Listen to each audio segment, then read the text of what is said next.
Guylaine de Chambine, bonjour. Bonjour Emmanuel. Nous y revoilà. Vous êtes de nouveau avec les auditeurs de Chers Clients pour nous parler du salon Stratégie Client qui s'appelait auparavant CK, qui est et vous avez reprendre en main, c'est l'expression, vous avez repris en main oui, voilà, ce salon l'an passé. Le salon avait 15 ans l'an passé, donc on est à la 16e année cette année, donc il y avait un semblant de reprise en main, c'est-à-dire que c'était un salon vieillissant, il fallait le redonner un petit peu de dynamisme. Donc écoutez, j'ai tenté de le faire, donc tout ça, va s'étaler sur quelques années quand même. Et donc on est en année 2 de reprise entre guillemets. Et l'année dernière, écoutez, beaucoup de gens m'ont fait confiance, dont vous, Emmanuel et Jean, et je vous en remercie. On a mis en place dès l'année dernière beaucoup plus de conférences que ce qu'il y avait, et on s'est aperçu que c'est ce qui avait du succès finalement. Les visiteurs viennent pour s'informer bien entendu auprès des exposants, et on en parlera tout à l'heure, mais viennent aussi pour s'informer dans les conférences, prendre du contenu, rencontrer des gens, écouter des retours d'expérience. Alors c'était l'année 1 l'an dernier, voilà, avec un changement de dénomination, donc c'est-à-dire que le salon avait vieilli. Alors vieillir, c'est pas toujours un défaut, c'est mûrir aussi. Il y a aussi un changement du marché lui-même, donc ça s'appelait CK, on ne sait pas trop ce que ça voulait dire, mais des centres d'appel. Et puis c'est devenu de la stratégie client, donc c'est aussi le reflet de la maturité d'un marché qui a changé, c'est qu'on est moins dans l'aspect opérationnel, on est plus dans le stratégique. Moins dans l'appel surtout. Il y a 15 ans, c'était nouveau, les centres d'appel, c'était extraordinaire, il y avait un engouement pour ça et c'était bien. Et ça l'est toujours. Je crois que 50% en tout cas de la relation, enfin des centres de contact se font par appel téléphonique, et il en faut. Mais ça se développe énormément et vous êtes bien placé pour le savoir. Donc maintenant, tous les canaux sont utilisés, et entre autres, bien entendu, les réseaux sociaux, le mobile, le chat, le forum, le blog. Mais dans stratégie client, il y a nos stratégies. Absolument. Donc ça veut dire que il y a les canaux, il y a surtout la manière de s'en servir et de les aborder. Et donc les conférences vont être aussi le reflet d'une prise de recul, voilà, d'essayer de prendre de la hauteur par rapport à ça. Voilà, donc si vous voulez, nous ce qu'on essaye, c'est de pouvoir montrer, donner à nos visiteurs toutes les façons de faire, toutes les nouvelles techniques ou les nouvelles stratégies, les conseils, etc. pour pouvoir optimiser leur stratégie concernant leurs clients, leur marketing, leur communication, Alors cette année 1, ça a été un succès par rapport à vos attentes, vous avez été content? Oui, ça a été un succès d'abord parce qu'une bonne partie du marché, du secteur est revenu, donc c'était bien, et ça se confirme en année 2. Donc l'année dernière, il y avait un peu plus d'outsourceurs qui étaient revenus sur le salon, et là cette année encore un peu plus. Donc là cette année, il y en a 7 quand même qui seront présents sur le salon, donc c'est bien. Et puis l'année prochaine, peut-être qu'il y en aura encore d'autres, donc on est content parce que c'est le cœur du métier. Mais quand vous dites présents, ça veut dire qu'ils ont pris les stands? Alors ils ont pris des stands. Mais ça veut dire qu'il y en a bien davantage qui vont être présents réellement. Ah ben bien entendu. Ils vont tous être là. Je pense ils étaient tous là l'année dernière dans les allées, et ils seront bien entendu là encore cette année dans les allées. Quand je vous dis présents, ça veut dire qu'ils vont parler, ils vont avoir une visibilité, que ça soit dans une conférence, que ça soit sur un stand, que ça soit sur les deux, etc. Ils vont parler de leur stratégie à eux, et comment est-ce qu'ils voient l'avenir des centres de contact. Alors, avant de parler du fond, on va parler de la forme. C'est quoi? Qu'est-ce qui va se passer? Qu'est-ce qu'on va venir voir en année 2? Il y aura des innovations ou... Alors écoutez, oui, bien entendu, on se doit, puisqu'on est un salon, d'innover chaque année. Bon, alors bien entendu, il y aura une partie exposition, et je laisse à chacun le fait d'innover dans leur présentation de leurs produits, de services, etc. En ce qui concerne le salon, eh bien, on va encore au-delà au niveau des cycles de conférences qu'on a mieux organisés, dans le sens où, si vous voulez, on les a présentés en 5 cycles. Donc il y aura quelques plénières, et puis il y aura le cycle Les nouveaux enjeux de la relation client, avec 5-6 conférences, puis le cycle Service client, toujours déroulé sur 5-6 conférences, le cycle CRM, Social CRM, qui est quand même très important, le cycle Marketing relationnel au marketing de la conversation. Donc ça, c'est tout ce qui est, si vous voulez, réseaux sociaux. Et ça, c'est vraiment ce qui prend le pas et ce qu'on voit comme tendance, en tout cas, depuis déjà un petit moment. Et puis enfin, et parce que c'est pas des moindres, le cycle organisation du travail, tout ce qui est formation RH. Voilà, donc ça sera donc mieux organisé sur le salon, donc avec des couleurs pour repérer où est-ce que vous avez, là où le visiteur a envie d'aller, il saura que s'il a envie d'entendre parler de CRM, qu'il y a un cycle CRM, s'il a envie d'entendre parler de relations clients pures. Ensuite, il y a quand même des petites animations sur le salon, donc il va y avoir le comptoir des blogueurs, donc ça c'est vous qui l'animez je crois. On en est familier. Voilà. Oui. Il y aura aussi une radio, alors une radio TV qui va interviewer dans les allées ou certaines personnalités qui sortiront des conférences et qui retransmettra sur Internet l'interview. Et puis il y a le trophée Miss Client. L'année dernière, ils l'ont fait, donc c'est Thierry Spencer qui s'occupe de ça. Et il y a un trophée où on récompense l'agent virtuel, la campagne d'agent virtuel la plus dynamique, la plus innovante. La plus innovante, absolument. D'accord. Ah oui, ça devient là aussi un classique. On attend chaque année de voir ce que ça va donner. C'est que oui. Voilà. Alors, dans stratégie client, il y a stratégie, il y a aussi client. On avait pu penser dans les dernières années du CK, ancienne formule, qu'on parlait plus de technique, de canal de communication, etc. Puis on parlait moins du client. Dans stratégie client, il y a le client. On parle des collaborateurs, des ressources humaines, mais on parle aussi bien sûr de ce que fait le client et des communautés de clients. Donc là, c'est ce qui explique le fameux cycle sur le social CRM. Exactement, tout à fait. Donc en effet, peut-être que dans l'ancien salon CK, il y avait un peu trop de techno. Elle est utile, il ne faut pas la négliger et il y en aura toujours sur le salon. Maintenant, en effet, le maître mot, c'est le client et c'est celui qui est mis en avant et in fine qu'on veut toucher. Donc il y aura bien entendu non seulement des conférences, mais des exposants qui proposent du conseil, de la stratégie et des logiciels ou en tout cas une partie, si vous voulez, qui permet d'atteindre le client plus ciblé et de faire une campagne communication, une campagne marketing, une campagne client qui soit adaptée et non pas qui soit de masse. Alors vous êtes deux femmes aux commandes de ce salon. Isabelle n'a pas pu venir aujourd'hui, mais donc comment vous êtes répartis les rôles et est-ce que c'est important que ce soit deux femmes qui pilotent? Est-ce que pour s'occuper des clients, c'est mieux d'être une femme? Alors écoutez, je ne sais pas si c'est mieux d'être une femme, en tout cas c'est égal, mais il se trouve que nous sommes deux femmes. Voilà, donc nous nous entendons bien, je m'occupe de la partie plus opérationnelle du salon et de sa direction en tant que salon lui-même, et Isabelle est plus contenu, c'est-à-dire que c'est elle qui met en place le comité de pilotage, qui va définir les thématiques de conférence, justement, les cycles, et qui va pouvoir trouver les intervenants, les bons intervenants au bon endroit, et donc faire un programme de conférence qui, comme je vous l'ai dit tout à l'heure, était quand même un enjeu important pour nous, pour développer notre manifestation. Voilà. Et alors, c'est un salon qui a une vocation européenne, pas uniquement française. Il y a des pays qui viennent présenter leur offre. Voilà. Il y a aussi des intervenants qui vont parler de votre vision à vous du marché de la relation client.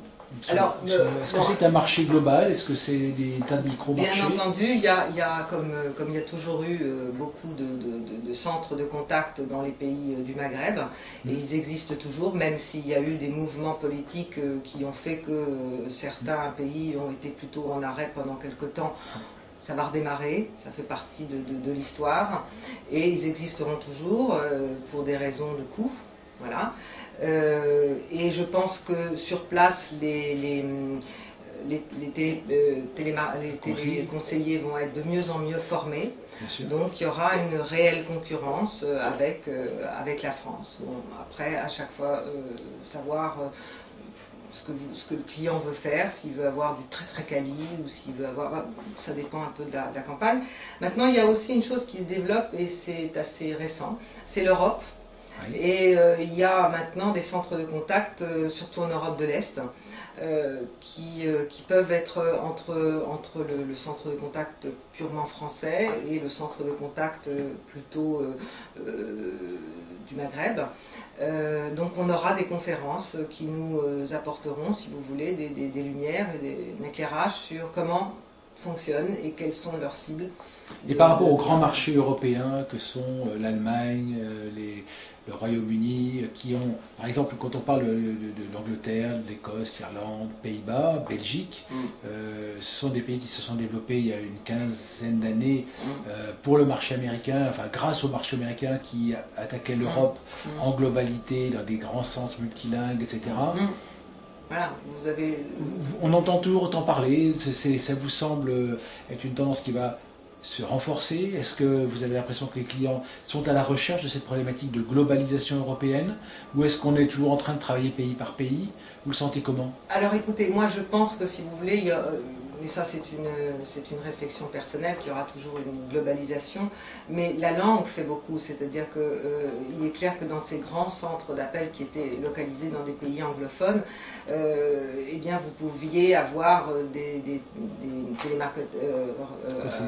téléconseillers de langue anglaise comme de langue allemande, etc. Ce qui est moins le cas évidemment en France ou dans les pays du Maghreb francophone, bien entendu. Oui. Alors, bon, en fonction de ce que vous êtes, de la société, de vos besoins, vous allez où vous voulez. En plus, c'est une question de coût après. Et ça, c'est quelque chose d'important. On est dans une période de crise. C'est le maître mot, ça. Vous parlez de plusieurs reprises. Malheureusement, si vous voulez, ce que j'entends, ce que je lis, je vois qu'en effet le coût est quelque chose d'important, donc il faut vraiment apporter une valeur ajoutée pour pouvoir défendre un prix. Et l'Internet va contribuer à abaisser ce prix de revient de la relation client? Alors écoutez, ça, sans doute, de toutes les manières depuis bien longtemps, l'Internet a changé quand même un peu le mode de communication. La preuve, c'est que je vous disais tout à l'heure que, vous le savez bien, que le centre d'appel n'est plus un centre d'appel, mais un centre de contact. Il y a de relations même. Voilà, de relations. Il y a plusieurs moyens de rentrer en contact avec le consommateur. Avant, il y avait le téléphone, ça a été formidable, ça l'est toujours, mais il y a peut-être d'autres moyens de cibler mieux le consommateur. On expliquait tout à l'heure que le réseau social était quelque chose d'important, d'innovant, qui permettait de bien cibler et je pense de rentrer en contact de façon presque moins intrusive que le téléphone parfois. Oui, c'est le mode communautaire, c'est qu'on on aborde les gens en fonction d'un centre d'intérêt commun et c'est un atout. Est-ce que vos visiteurs, ils vont partir plus riches de quoi? D'avoir assisté à des conférences, d'avoir fait du networking? Oui. Alors les deux. Je vais vous dire, un visiteur qui vient sur Stratégie Client, il vient pour plusieurs raisons. D'abord, il y vient en effet, c'est pour ça qu'on va crescendo dans la qualité de nos conférences, il y vient pour écouter ses pairs, c'est-à-dire des retours clients, pour savoir un peu ce qu'ont fait les autres dans d'autres sociétés et se dire est-ce que moi je mets en place quelque chose comme ça. Donc, première chose, conférence. Deuxièmement, je pense qu'il est content de voir quels sont les nouveaux acteurs. Il y a tout le temps des petits acteurs nouveaux qui font des petites choses, qui demain seront des gros acteurs. Donc des petites pépinières de nouvelles sociétés qui ont des petites idées, des petites start-up, etc. Il vient pour ça, pour voir. Après, bien entendu, je pense que c'est une fois par an un endroit où on peut se rencontrer. Et c'est ce que je disais je crois l'année dernière, on est le salon de la relation client. Bien écoutez, si on n'arrive pas à se rencontrer au moins une fois par an et que tout est virtuel, c'est un peu triste. Oui, tout à fait. Puis en plus, c'est quand même un secteur qui est assez étroit, il n'y a pas tant d'acteurs que ça. C'est-à-dire qu'ils se réunissent une fois par an et qu'ils se rencontrent, c'est un peu comme tous les milieux professionnels, c'est un peu le congrès annuel, etc. Et c'est vrai que dans ce milieu-là, dont c'est en plus le métier, ce relationnel, c'est assez normal en fait. Tout à fait. Alors je vais vous dire quelque chose, le salon Stratégie Client s'est un tout petit peu étoffé. L'année dernière, nous avons ouvert en parallèle de Stratégie Client le salon Bicommerce, qui était un petit salon, mais qui reste un petit salon, mais qui grandit. Oui. Et puis nous avons cette année accueilli le salon Business Mobile. Alors donc c'est le salon du mobile. Tout le M-commerce, quoi, c'est tout ce qui Absolument, est... tout ce qui est M-commerce, M-paiement, M-marketing, etc. C'est un complément à la stratégie voilà. client. Donc en fait, si vous voulez, la stratégie client pourrait être un chapeau. Le centre de contact pourrait être l'ancien CK, et puis e-commerce et mobile. Donc ça ferait une plateforme entière de multicanal, si vous voulez. Donc d'un côté le centre de contact, la plateforme e-commerce et le mobile comme un aujourd'hui, ça veut dire que d'après vous, les annonceurs abordent ces sujets-là de manière segmentée, c'est-à-dire la stratégie, puis après la déclinaison par canal, ou est-ce qu'il y a une globalisation? Il y a une globalisation. Oui, oui. Alors bien entendu... C'est-à-dire que l'année prochaine, ça va être un seul et même salon? Non, parce que je pense que c'est important. Les acteurs ont envie de se positionner chacun chez eux, n'ont pas envie que tout soit mélangé comme un puzzle. Je pense que pour l'instant, ça sera 3 salons, mais sur une plateforme. C'est-à-dire qu'il y aura les interpassages qu'il y a eu l'année dernière entre e-commerce et stratégie client, qui ont été positifs. Et donc cette année, il y aura non seulement ça, mais ça va aussi se faire avec Business Mobile. D'accord. Voilà. Et les conférences seront... Chacun a son cycle de conférences, mais il est clair que dans stratégie client, où il y a le plus de conférences, que j'ai 3 salles de conférences qui tournent en parallèle, alors que les autres petits salons ont une salle de conférence chacun, il est clair que quand on parle de multicanal, on va aborder le mobile, on va aborder voilà. Mais ça ne sera pas ciblé sur le mobile ou ciblé sur le e-commerce. Une question classique quand on parle de salon, c'est le nombre de visiteurs, c'est le type de visiteurs. Qui visez-vous en particulier? Qu'est-ce qui va en retirer le plus de ce salon? Ça s'adresse à quel public? Il est clair que si vous voulez, moi, mon visiteur de base, celui que je cible en premier, c'est le directeur de la relation client. Oui. Mais il n'y en a pas non plus tant que ça. Donc celui-là, je pense qu'ils viennent en majorité. Après, vous avez bien entendu les directeurs marketing, parce qu'eux sont en charge de beaucoup d'actions pour leur société. Directeurs commerciaux aussi. Et puis bien entendu sont bienvenus et sont depuis longtemps une grande richesse, les directeurs généraux des sociétés plus petites, mais qui ont eux aussi à faire leurs relations clients, ou en tout cas à imaginer les investissements qu'ils doivent faire pour augmenter leur...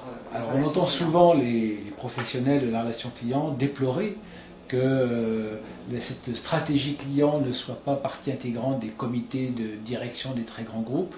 Est-ce que, si on parle de stratégie client, ça ne devrait pas faire partie justement des préoccupations premières des top managers des grands groupes? Je suis tout à fait d'accord avec vous. En fait, les directeurs généraux, ça devrait être les premiers visiteurs de ce salon.